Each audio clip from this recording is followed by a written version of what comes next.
And here we are again with another episode of My Real Estate Story, where we dive into real conversations about real estate, business, and beyond. This podcast is all about sharing experiences, lessons, and insights you can take with you, whether you're just starting out or already on your journey. In today's episode, we're joined by the very talented Mitzi Dyane, a multifaceted entrepreneur, educator, and the founder of Swift Sell Properties. Let's get into it. Thank you for being here, Mitzi. Thank you for your time. We appreciate you being here. Thank you for having me. All right. I will just jump straight into the question I ask every guest. The first question I ask every guest, and this is for our audience to know, and I want to know this personally. Who is Mitzi outside of the professional world? I am just a human being having a human experience. I'm came from a small town and didn't think that I could do all of this. It was very limited way of thinking. And then I just started looking around, was like, why can't I have some of this too? And then I started going after it, started reading more books and started just taking action, imperfect action, made a lot of mistakes, was willing to fall and fail and learn. And I've just always been somebody who saw that you can really make the life that you want as long as you have the discipline to develop the habits for it. And so I teach on real estate, but I also teach some other stuff too about mindset. I don't want to like just drop it on here without asking you first, but I'm one of those that just thinks that we can all have whatever we want. So me as a person, I could give you a bunch of character traits. I could give you a bunch of stories about me, but do you want me to? Yes, go ahead. Oh, this podcast is really, we'd like to focus on real estate, but our guests can talk about anything they would like to. So go ahead. Fun fact about yourself. Can you tell me something like hobbies and maybe one fun fact about you? I started going to the gun range at 9 so I can shoot.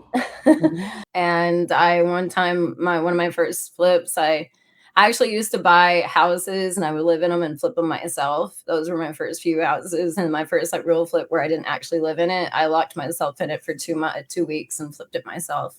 I flipped it faster than a team of guys can in 3 months. So I learned how fast you can really flip if you're focused. And I bought my first house at 19. Wow. Okay, that is really impressive. Can you tell us? Let's just go get into it. Tell us the story about that. Tell us the story. So when I was 10, okay, so I'm a nerd. I started looking into real estate and the real estate section of the newspaper. And then when I was 16, I had already noticed patterns. I seem to notice patterns really easily. So I was like noticing patterns and I was like, well, if I buy land right outside of a major city, it usually gets annexed in and that land goes up in value quite a bit. And you can still find it for cheap. So whenever I was 16, I started trying to do that. And then like everybody laughed at me. It was like, you can't buy anything at 16 because you can't put in your name. And I was like, oh. And then they said I had to wait till I was 18. So at 18, I tried it again. And then they said, you have to have credit. And I was like, oh, what's that? And then they explained it to me. And along the way, people were not nice to me. It wasn't like they were willing to give me information. I had to ask a lot of questions for them to actually give it to me. A lot of them were like older men kind of making fun of me for not knowing what I was doing instead of actually being helpful. So I had to ask them the right questions. And then once they would tell me the information, I would take that information and run with it. So I built up my credit. And by the time I was 19, I had enough to buy my first house. And yeah, I actually had to develop, it was a mobile home. It was a 5-bedroom, 3-bath, repoed mobile home that I actually developed a piece of land, a half an acre. I put a driveway, I put the utilities on there. I had to do it all. So I had to learn all of that when I was 19. So your story started at 10. We can say that, right?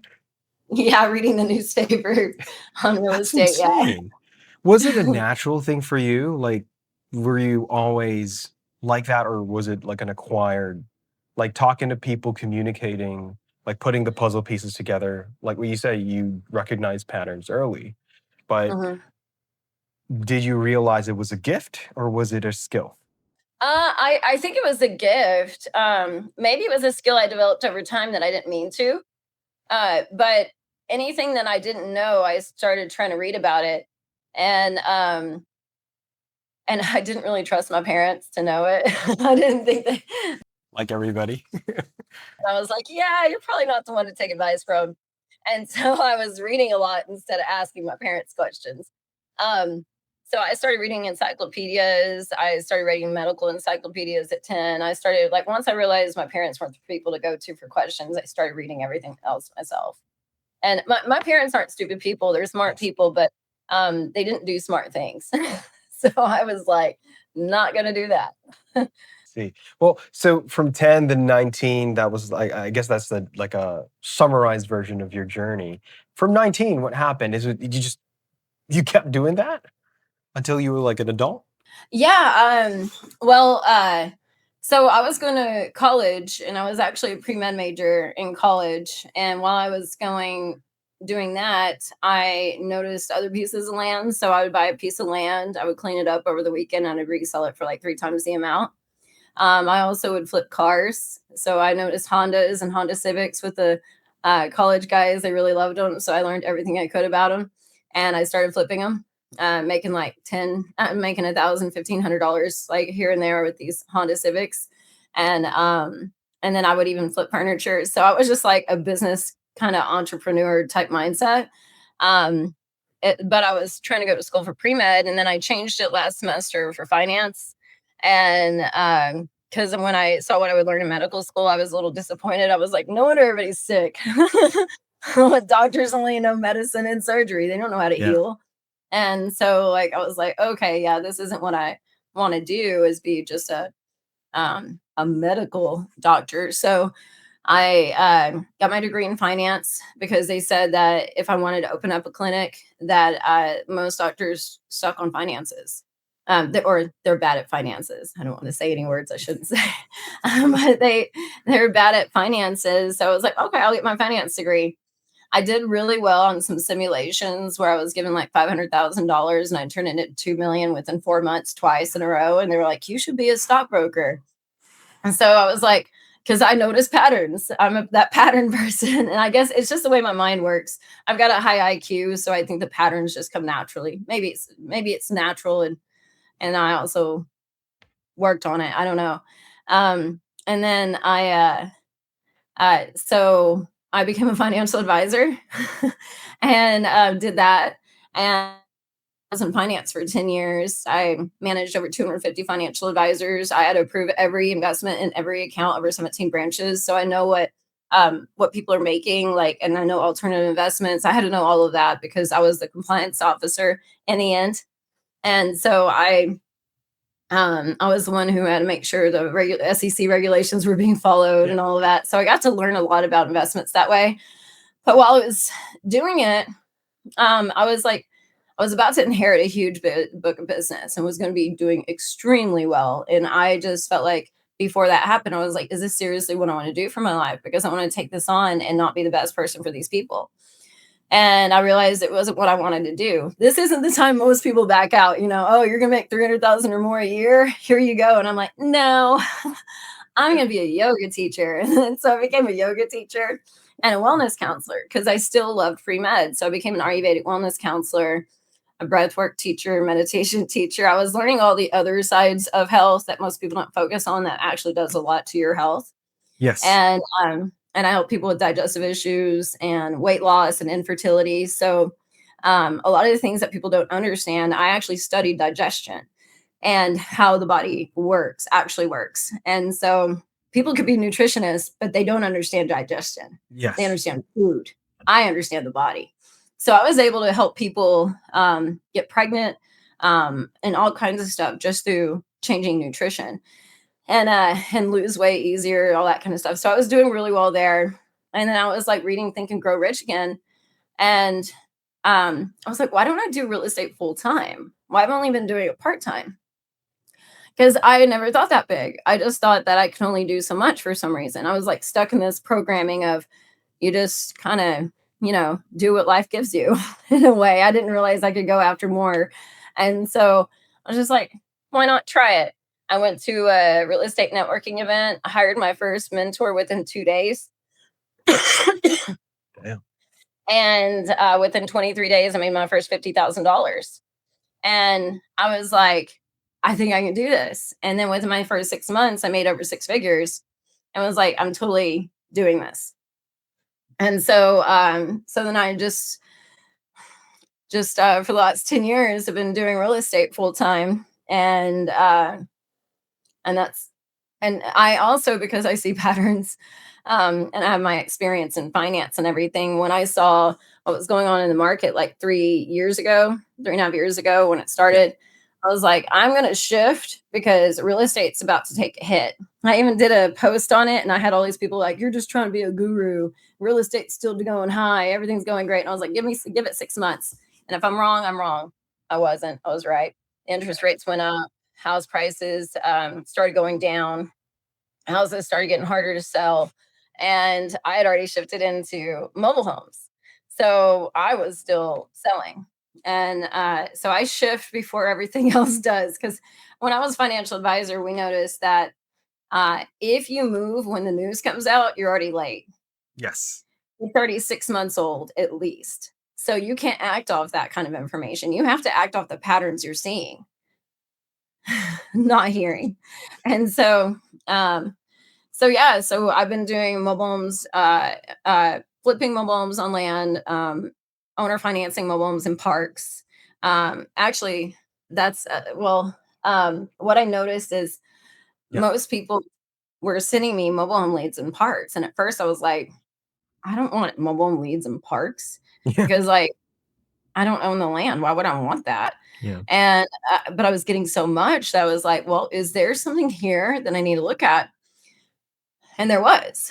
So, I noticed I could buy a mobile home for like $15,000 and make 750 to 950 a month off of it. That's after paying the lot rent. And I was like, why aren't people doing this? And so I for less than a car, you can have like a really nice gross income coming in. So I started putting together rent to own deals so I could provide affordable housing for families. And I would just like do mini rehabs on these mobile homes and rent them out or rent to own them. So I don't have to worry about the maintenance, taxes, and insurance and everything. And so I'm set it up that way. And so now I have it where we can offer these kind of mobile homes for investors, or we can also um, uh, rent to own them ourselves. So we do a mixture of both. We wholesale and we do rent to own. I gotcha. Thank you for that. And I'd be I just want to be honest with you. All of this, I've watched your previous podcast, and I know you've probably talked about this a lot of times. And one thing we do different in this podcast is really want to know you, right? So I have a lot of questions for real estate, but that's I'm pretty sure you've answered that with a lot. The 50,000 thing, I've heard that from one of your podcasts, and you've explained that very well. And but we've got your real story. But what I want to know is, have you found your passion? Like, what is your passion now? Like, what are you actually passionate about? Yeah, my class, what I teach called Get Your Shit Together. That's what I'm passionate about. I also have one that's coming out called The Identity Reset. So Ooh, I used to be thinking that because I started learning everything I could about myself and the world around me because I was thinking I am working way too hard. Like it shouldn't be this hard. Because I'm looking at these wealthy people and I'm like, they're not working like I am. mm, I'm working like a janitor, not a wealthy person. What is the difference? And I was like, if it was about working hard and hustling, then anybody who hustles would be wealthy, right? But that's yeah, not true. And I was like, and it's not about being a good person either. Yeah, money doesn't reward good or bad; it rewards action and your attraction. Yeah, so I was like, but how do you attract this kind of stuff? So I started studying manifestation. I was reading the Bible a lot too. I think Jesus taught a lot on actually manifestation and how you've got the yes, power inside of you, and like how to like stay in a state of faith, because really faith is not hope. Faith is a knowing. And when you just know, you move different, you talk different, you act different, you dress different. And so I was like, okay, I have to know this is going to happen for me. I have to know, like, without a doubt, like, I can walk on water, I can move that mountain. And so So I started combining like what I was learning about universal laws, along with biblical wisdom, which they overlap. Anybody who acts like they're separate, study it deeper. Um, and so but then I was like, there's still something missing because I'm doing all the Yes. affirmations, I'm doing all the law of attraction, I'm doing I'm praying, I'm giving it to God, I'm doing all this stuff, but it was still really hard. And I'm like, I'm not doing this still right. This is not, I don't think this is the way it was meant to be. Yes. And so I was like, what is this missing piece? And I got frustrated for a little bit, but I allowed that space. And I think space is what we get so uncomfortable with. That space of not knowing to knowing, that space of not having to having. We want to fill it in. And usually when we fill it in, we're settling. Yes. And so I had to learn to be okay with having that space of that in between. And it was very uncomfortable for me because I liked to know and I like to have that space filled in. I think we all do. Yes. Because you almost feel like there's something missing if it's not filled in. And it's not that it's missing, you're developing. And like I feel like life is like a game and we took on certain missions and then we took it way too seriously. And Yes. like every mission was to get us closer to what we want. And a lot of us avoid the obstacle, but the obstacle is the path because through the path you get the character trait. You're playing a character and every character trait levels you up. And so every time you level up, the level isn't easier. It just has Yes. more cool stuff in it. It's Yes. got the cool stuff you've been wanting. So you become a stronger person to be in that level because you had to develop that trait. But not everybody can be in that level if they didn't develop those traits. And you can visit the level. I've visited levels, and then I get frustrated when I went back to the level that I Yeah. actually belong at. And Gotcha. I'd be like, why does this happen? I can taste it, but I can't keep it. And I'm like, okay, I feel like I'm getting there because I'm tasting it, but I'm not keeping it. And I was like, what is this? Like, what's this thing that I'm missing? And I started realizing, well, I already knew about subconscious mind and how the brain worked, and pretty much our brain expends a lot of energy, and we're magnificently built, and that anything we need to do gets stored in our subconscious mind once we learn how to do it. So we don't have to expend mental energy, which is a lot of energy. Like willpower doesn't last. If you're trying to Yes. develop a new habit, your discipline, you should start it earlier in the morning if you're trying to develop new habits because your willpower is pretty much over with by the end of the day, especially if you're an overachiever. And we try to be so strong and overcome our willpower ability. But the thing is, it's got a meter, and um, if you can acknowledge that you have so much energy only to put into certain things, then you need to take small steps, but think big. Mm. And I was always thinking big and trying to take big steps. I wanted to quantum leap. and uh and I didn't realize it was the small steps that That because mattered. if you take steps, you trip up. Right. You fall down a lot more, Right. but if you take small steps, it's a lot less falling down, but you still develop and you still get there. And it reminded me of the story in the Bible of the wheelbarrow. You just put one rock in it at a time and it'll become overflowing. You're not trying to put a whole bunch of rocks all at once because that would be exhausting. And so I was like, oh my God, I'm trying to do all these quantum leaps. No wonder I keep on falling and having to start back over. It's like you're taking all these steps and then you fall down the steps. Well, you got to take those steps again Yes. because you didn't actually develop those traits along the way. You tried skipping them, you tried skipping steps. And anytime you try skipping steps, yeah, you can get higher up and taste it, but you're going to fall back down because you were meant to develop on every step. And so I noticed that, okay, it's character traits. And then I was like, no, it's deeper than this. It's not just character traits. It's like finally getting to the place where you're like,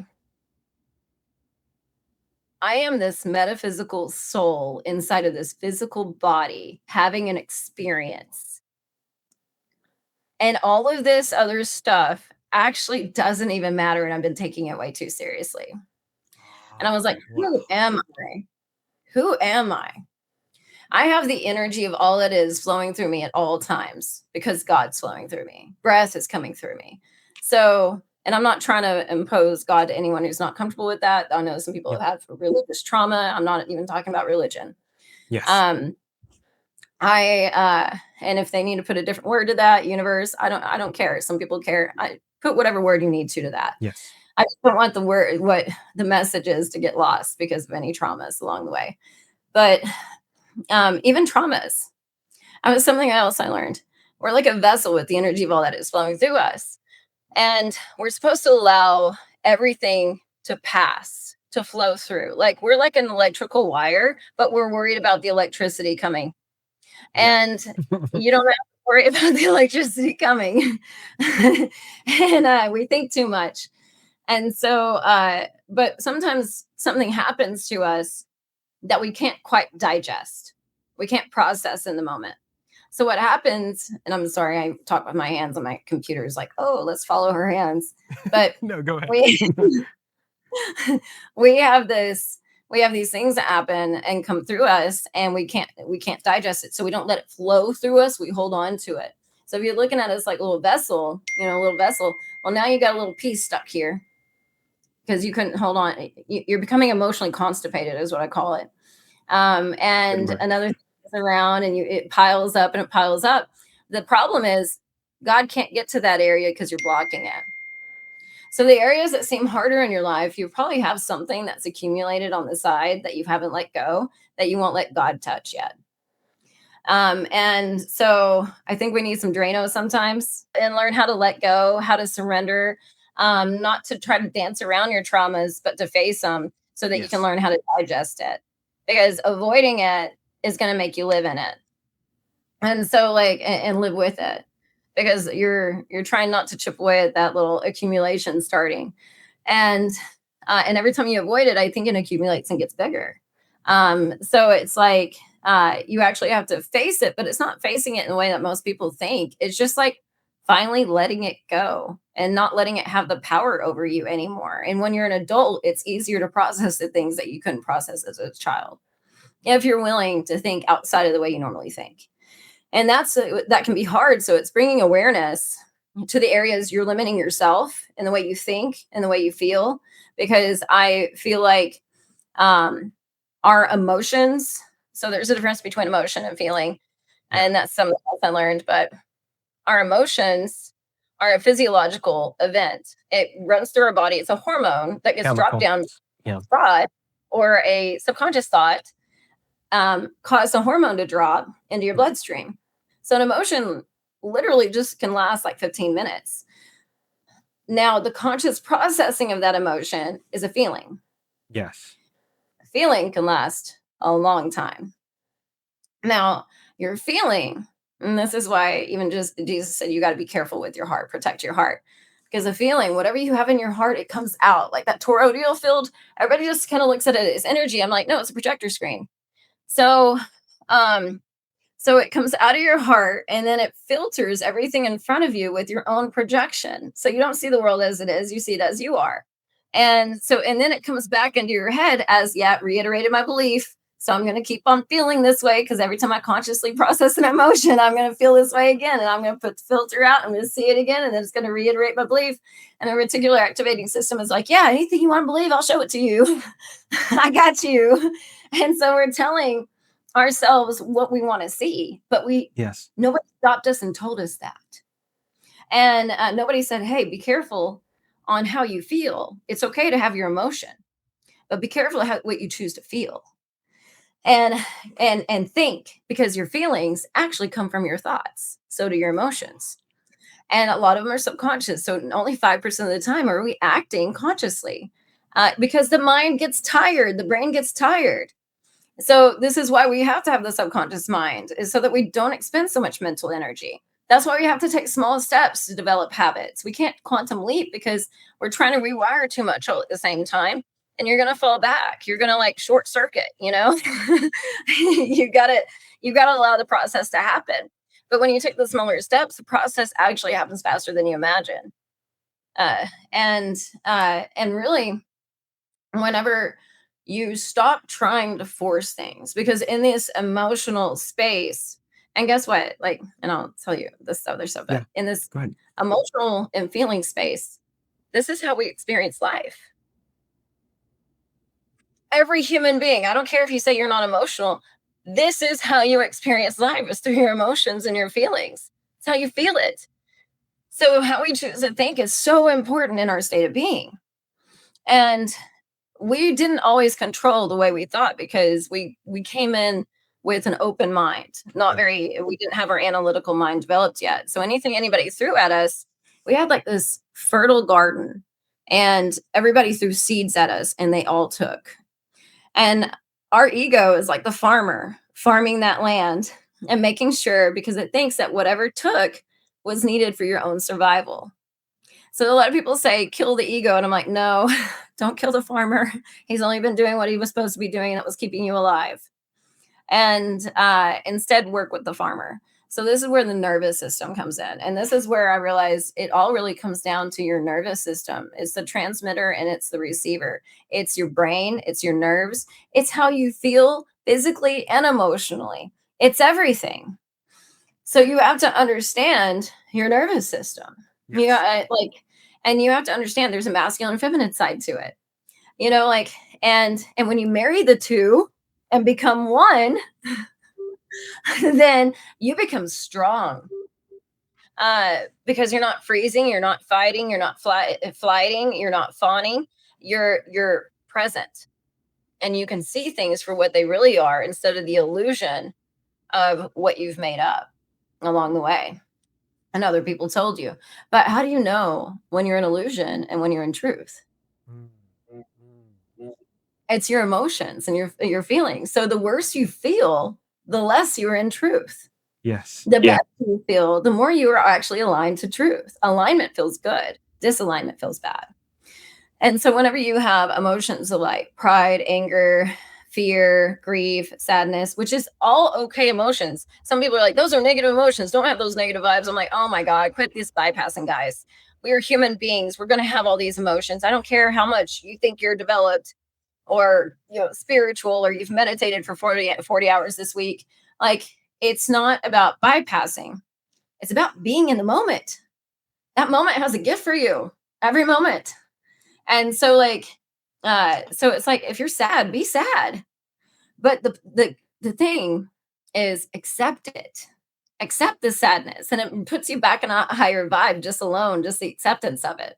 And then you can process it, you can flush it, you can feel it and allow it to process. And the more you avoid it, the more it's going to get stuck to you. So it's like, so I have this emotional skill that I show my class.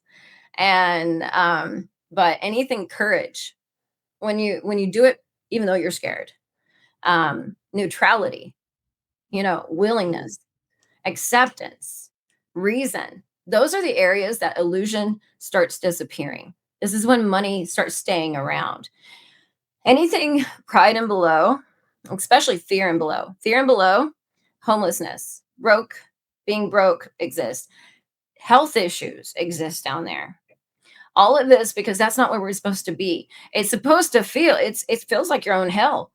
And it's supposed to feel like that so that you want to get out of it. Not that you want to live in it, because you're not supposed to be there. It's like, hey, come back over here. It's not supposed to be like that. Whenever you're in pride, anger, and desire, you're hustling. And this is where a lot of entrepreneurs are. So they get the money and they lose it. They get the money and they lose it, because they're right before the point where you can have it. And that's courage and above. And until you lift up yourself to that higher level, the money can't stay around. The good relationships can't stay around, but you can taste it because you're right there on that line. And so that's why people think, oh, just work harder, just do one more team, just do this. And I'm like, if your nervous system is off, if you're dysregulated, the messages you're putting out into the world, and everybody's feeling it, that's around you. The messages you're putting out into the world is not the right message. Everything that you put out emotionally or in a feeling way is a boomerang. People say what you do comes back to you. No, it's how you do it in. What space you do it in, that space comes back to you. If you go hustle and work harder, but you're doing it because you lack, That's a feeling of lack that you're putting out. What's going to come back? More lack. Yes. Yeah. So it's like you have to like be aware of what am I projecting out into the world. And if you're not aware, just look at it right now. You already have it. You already know where you've been. Just look at what you have. You already have everything you think you deserve in this moment. So how do you believe that you deserve more? How do you believe it's small steps? So what I do is I pull people's like I study a lot of different things. So I've created something called the soul blueprint.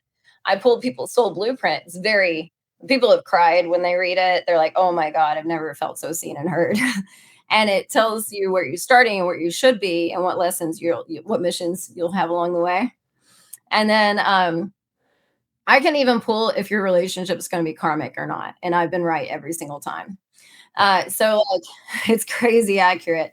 And then we pull your, what do you want your ideal life to look like? And some people are like, I want to make 50 billion bucks. I want 10 businesses. I want to be manager.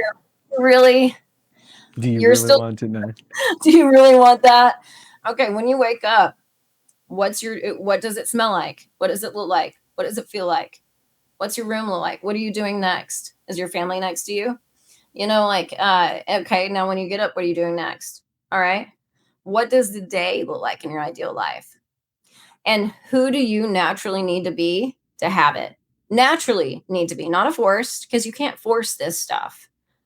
Energy doesn't lie. So like whatever you're feeling, you're going to project it out into the world. So you have to be honest with yourself and you got to know yourself. So like, so I teach people how once you figure out who you are and what your ideal life is, now you have discernment and judgment. Like I used to not understand the two differences, but discernment is when you focus on what you want and stay in alignment to that. Judgment is when you focus on what you don't like and what you don't want. And that's why we're told not to judge. At least you be judged at the same measure, but that also means like, because it's coming back to you. You're a reflection, you're projecting, reflecting everything. And I know some people are like, just a side note, some people, because I've had this said to me, they're like, well, I'm not narcissistic, but I attracted a narcissistic relationship. You're a mirror. And why I say this is because you don't respect yourself. You give yourself breadcrumbs. You you abandon yourself and you lie to yourself. They do the same thing, huh? So if they're such an awful person, aren't you pretty awful to yourself? So you have to start treating yourself better because that's how it's going to reflect on the outside. How you treat yourself and how you think of yourself is going to come up from other people. They're going to point it out. All your own insecurities, your flaws, it's going to come up because you're supposed to realize you're not flawed. You've been misplaced. And like when you realize that all the good and bad of you was all done perfectly and the right way for you to be the person you were meant to be, then it's like, oh wow. I used to think it was bad that I like to talk so much. I used to think it was bad that I'm like this. It's like, yeah, you know what? The people when you were younger, the things that you did, the people that made you feel bad about it, that was probably the thing that you need to remember to do again. Because it's like you get these things around you that's like, oh no, don't be everything you can be. We're gonna fight your voice. We're gonna fight this. We're gonna fight this against you. So you think that you need to cut those pieces off. No, baby, shine those pieces. Shine those pieces. The world needs it. And so what I like to do is, this is my passion, is teaching people what I've learned about myself and the body and the nervous system and saying, hey, once you get your discernment down, then you can create your standards, what you're willing to tolerate, what you're willing to allow in your life. And then your boundaries come from that. And your boundaries are how you uphold your own. It isn't for someone else. It's not a rule for someone else. It's a action for you. So nobody else has to respect your boundaries. You have to. If people don't like your boundaries, so be it. And then also, I used to think that if you loved somebody or somebody loved you, that if you told them they needed to make a little change here or there and everything be perfect, I used to think that was normal talk.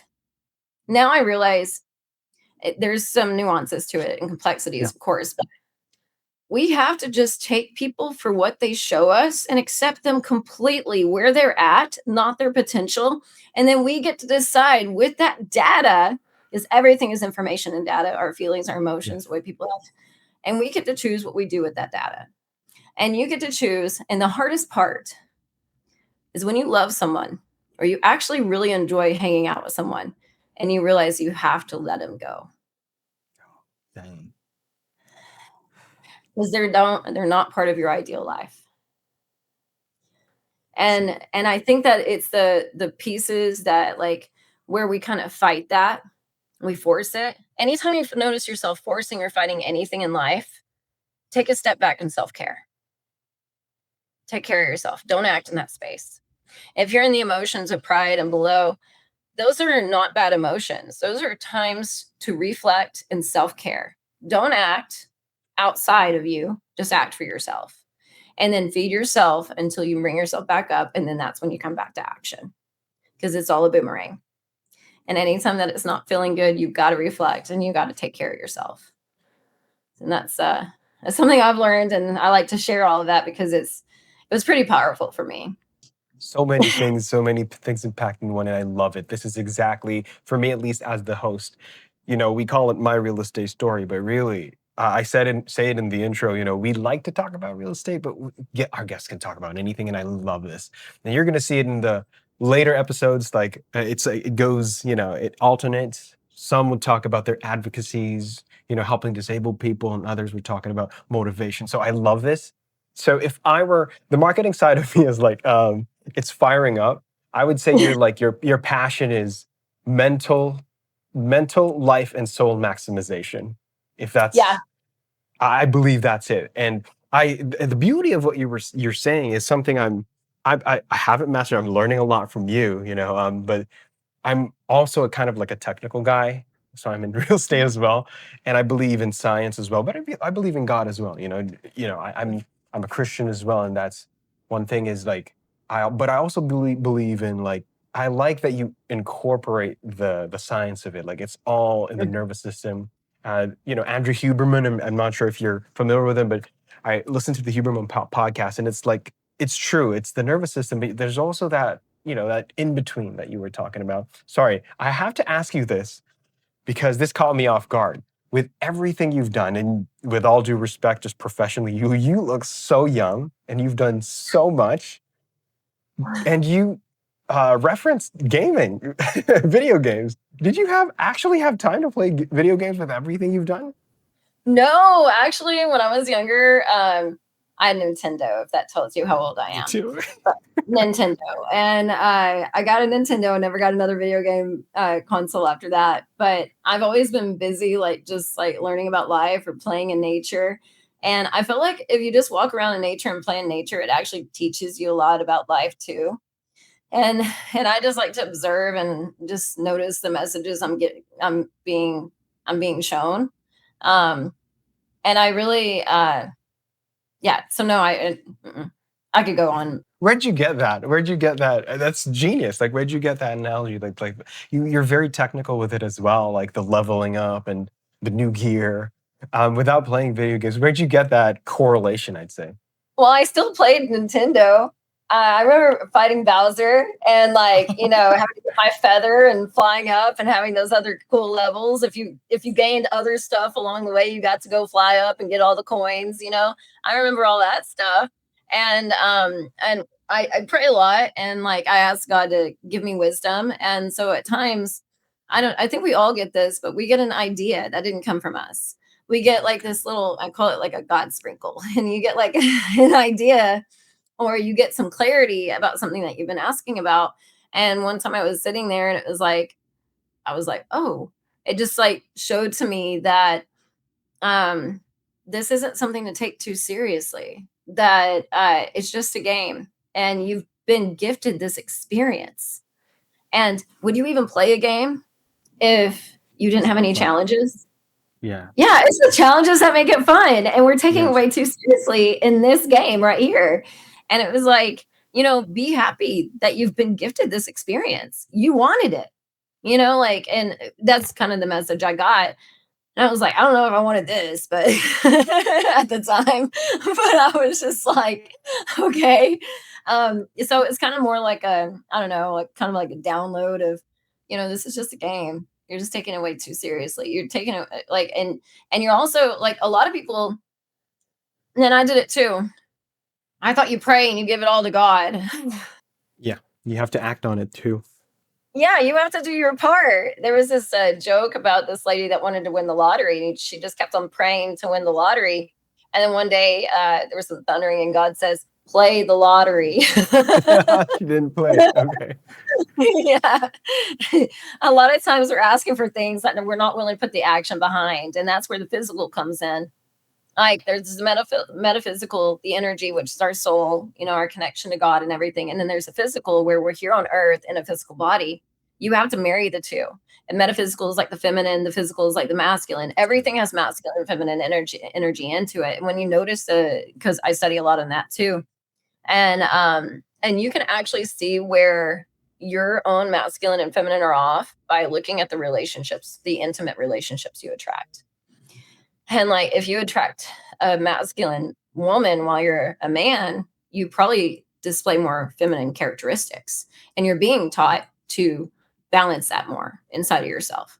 Because the more that we are on the scale of the opposite side of being balanced, um, and there is a paradox that the more you try to chase balance, the more imbalanced you are. Yeah. But everything's a paradox if it's truth. And so it's like, and I could go deeper on that. But yes, I'm very much about science. I was a pre-med major. I always had to back things up with science. But I also noticed that the deeper and deeper you went, it was like it's energy and physical. It's the science, it's the metaphysical, and it all goes together. And if you don't think it goes together, then you haven't gone deep enough. I gotcha. Well, to me right now, I can see the genius. To be honest, I don't want to use this loosely, but the way you go back to the aspects of the conversation, and even you remembering just playing that game when you were so young and being able to correlate it in everything that you do, and like all of that, and like that's a lot. That's a big thing. A lot of people, and even me, really have a hard time, understanding. Have you ever thought of like going into philosophy or? Um, Doing like an MA out of that? Yeah, actually, so I teach some alum stuff, but my coach just told me to add in my identity reset and all that into my Moblem course, and I've done that. And my students, they tend to be more successful faster because of that. Because it's how you believe about yourself that you're gonna make happen. So if you believe you can have it, you believe it's gonna happen for you. Well, you just make it happen. And so yeah, actually, so I have this extra thing that I'm doing on the side, and I know people are like, be laser focused on your goals. And I'm like, I don't, sometimes when things are like being built, you don't know how they're all coming together. But you've got that urge to do it anyways. I like to follow inspired action, not just human beings. Because I feel like the inspired action comes from God, and human beings are speaking from their own experience. And so like they can only give me so much. So I take both. And so like I give myself the space to take that inspired action and not fight it or try to fight in my own head, be like, no, I don't need to stop at the gas station. No, I don't need to do that. And take that action and do something with it. So yeah, I've been on Wednesdays. I teach so the brand is called Happy, Healthy, and Abundant, because I know a lot about health. I know about abundance, money, and I also know a lot about the energy and the stuff that like people talk about quantum leaping, uh, Mhm. universal laws, manifestation. I'm like the part that I teach is the part that most people are missing to make it work. Yeah. And so like so I have a class in there, two of them. One's called Identity Reset that we're actually starting next week, the series of it. But the other one was called Get Your Shit Together, and it's basically understanding yourself.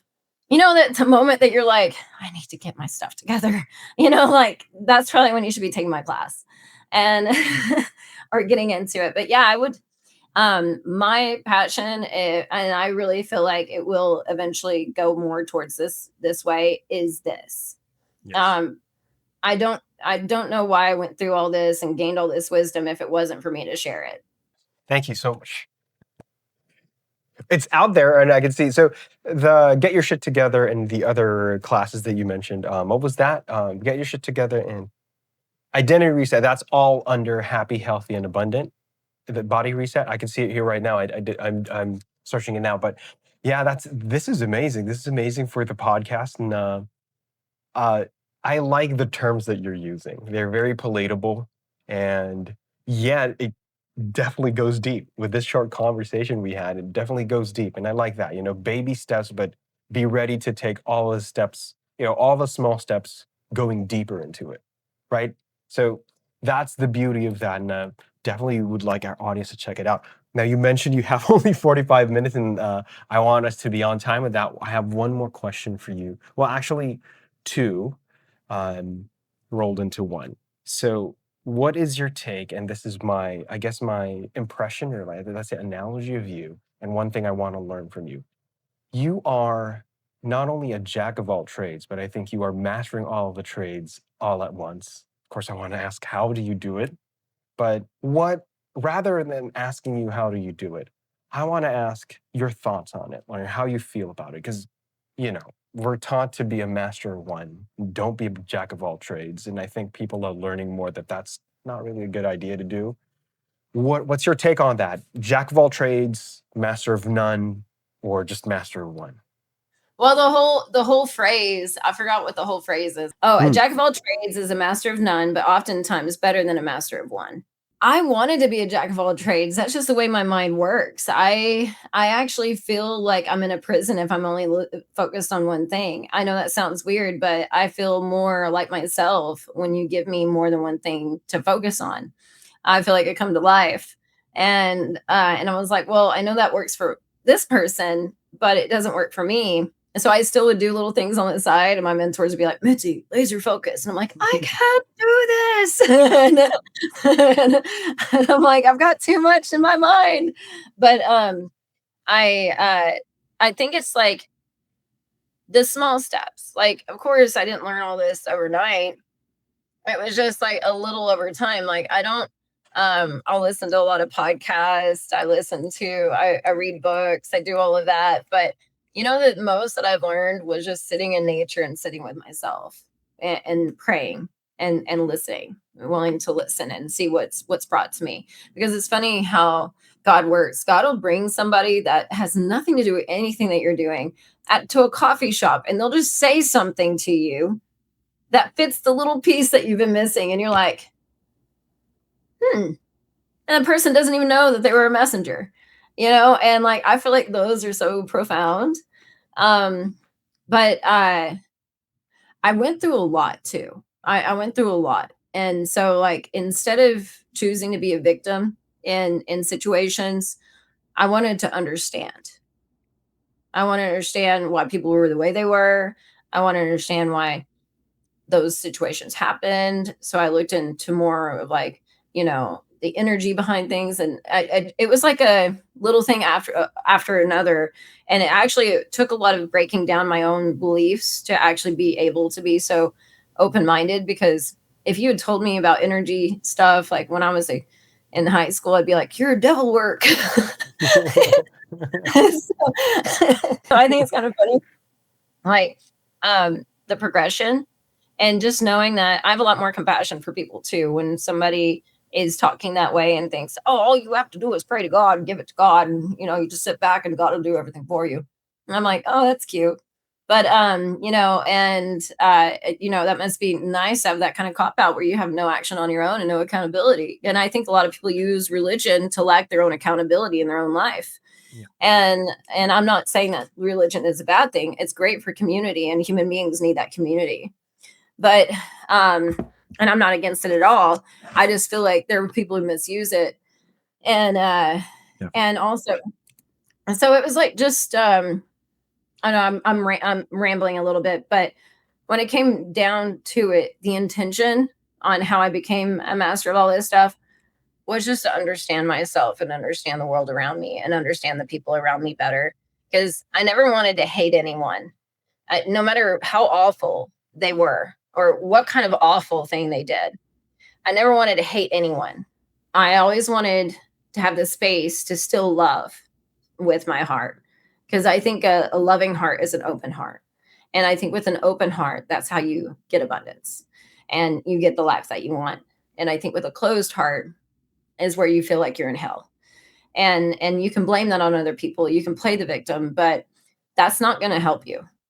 And you can stay there as long as you want, but you can choose to get out of that hole.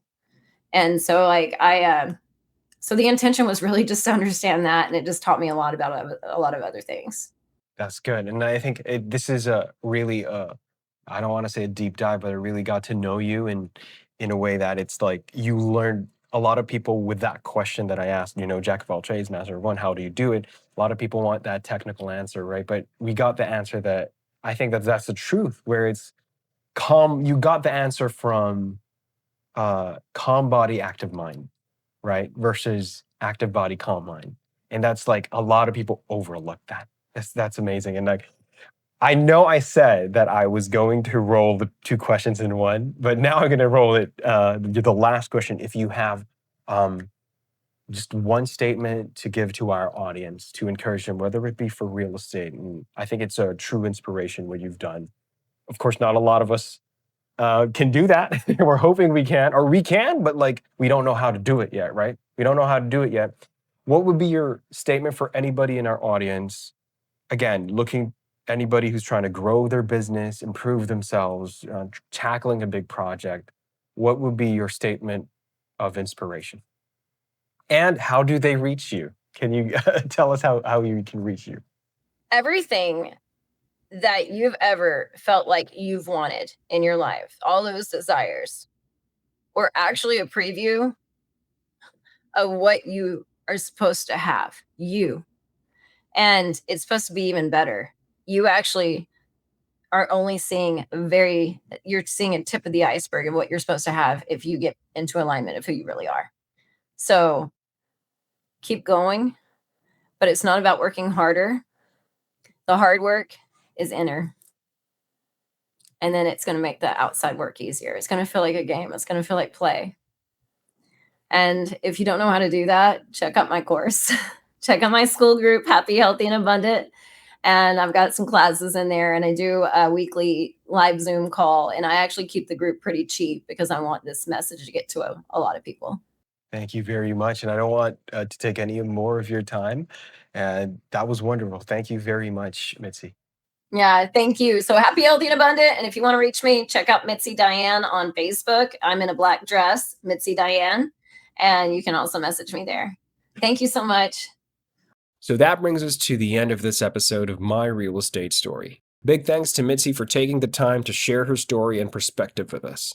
If you found value in today's episode, don't forget to subscribe here on YouTube so you can stay updated on future conversations. We will also have our Instagram page up soon, so keep an eye out for that. We appreciate you tuning in, and we'll catch you on the next episode of My Real Estate Story.